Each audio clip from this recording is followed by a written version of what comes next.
Well, good morning, everyone. Welcome back to the Anello Show on WJJL 1440. You can call us live at 297-1059. That's 716-297-1059. Today, our guest is Councilman Fruscione, who's running for re-election. But I think what I want to focus on is this HAMISTER deal and the concerns that some council members have expressed. I'd like to I'd like to go and at least say that on a lighter note, the bookies on Pine Avenue were actually taking bets if this show was going to happen or not. Exactly. But with that, I just want to say that good morning, Sam. How you doing? Vince, how are you today? I'm doing good. I'm glad you're here, and I think it's too important for the city. On this particular issue and all development issues, it's too important for the city and not to have an open and public discussion about what matters. And I do have some concerns. You have some concerns. And I think if we can address some of those today, and for at least for full disclosure, I want to tell people that you and I had a phone conversation a few days before the council meeting. Correct.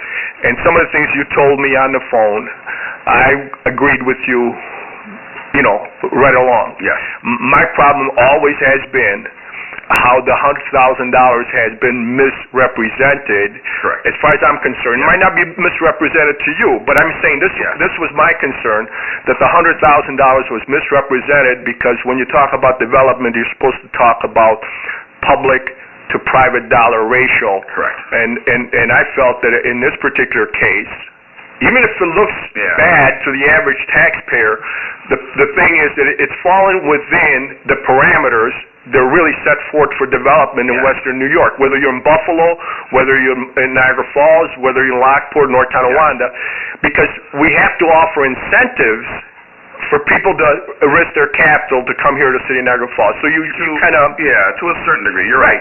Right. You're right. There's a certain degree why you should do that, and sometimes you shouldn't do it. And the reason why they made a big issue out of the $100,000 is because every time we go on to part 2 of the conversation, which is our issues with the proposal that we had to vote on, the pause button instantly would go on to the cameras that were videotaping us, and it would never make it to the media. Right. Same with the Gazette and everything. So I've seen their game. So being a 5th grade teacher, I did what I do best. I sat back, let all the students misbehave like a bunch of fools, which I'm referring to the media, let them run their mouths, compare everything to everything else. Then I sat back and said, okay, now everybody's calm, now I'll speak. Same thing I do in my classroom. I'll let a kid completely throw his temper tantrum. Then when he's all done, I'll say, okay, son, sit down, and I'm going to tell you exactly how this is going to work.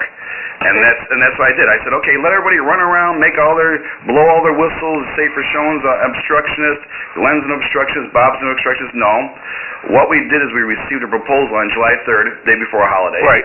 I told Glenn, I said, there's no way we're voting on this after a holiday weekend, because I'm out of town, you got a family, everybody's doing their family thing. They're trying to sandbag us here. Now, I'm not going to play their game. We tabled it. We began to read it.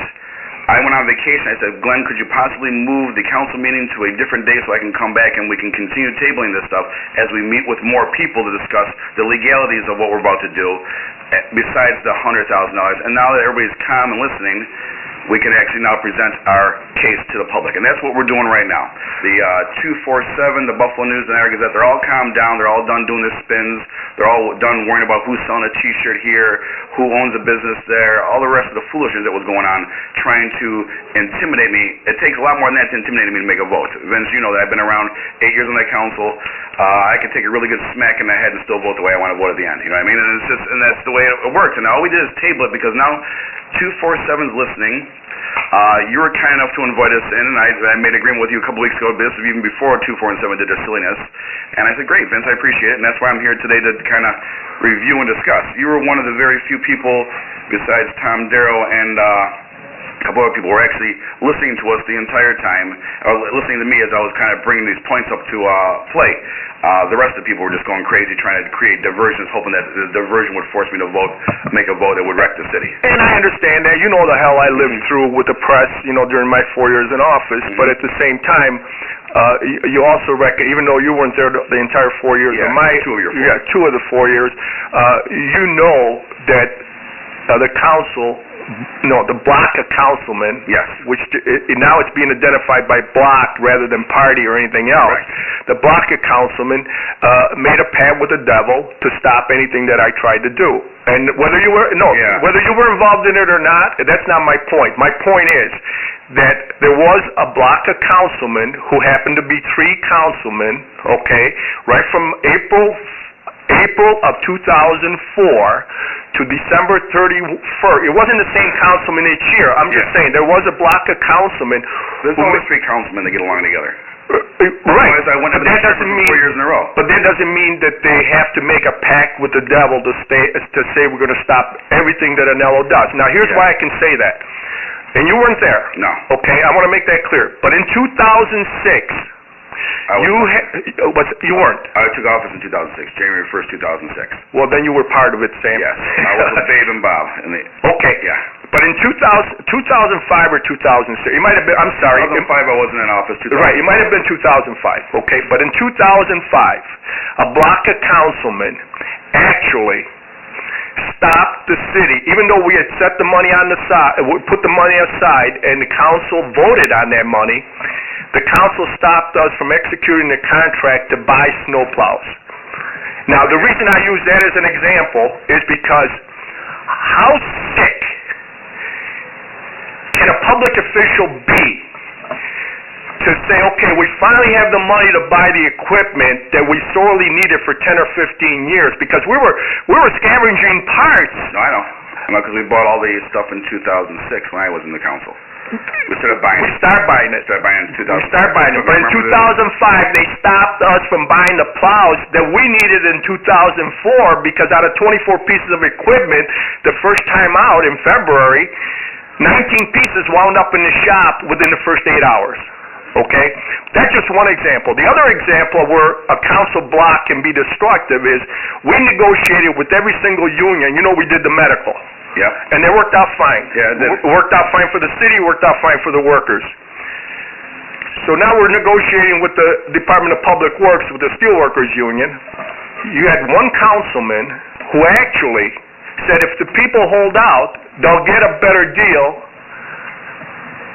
By this time he wasn't a councilman anymore. That was Shalokin. He came back after, but he was there for a year. Yeah. Okay? If you hold out, you'll get a better deal with the next mayor. And even though the contracts were all signed, sealed, and delivered as far as how far the union was going to go and as far as the council was going to go, they still held out until they put it in front of Mayor Deister. So what I'm saying is, I don't have a problem with 3 councilmen getting together. I wish 5 councilmen got together. So do I. It's a difficult thing because to do. During the Elia administration, the 3 councilmen were Paul Deister, they wrecked the whole city. Fran Iusi, and Kendra Thomason. They voted on a $3.5 million deficit that they hid with inflated revenues and understated expenses. The state controller said that we were legally bound to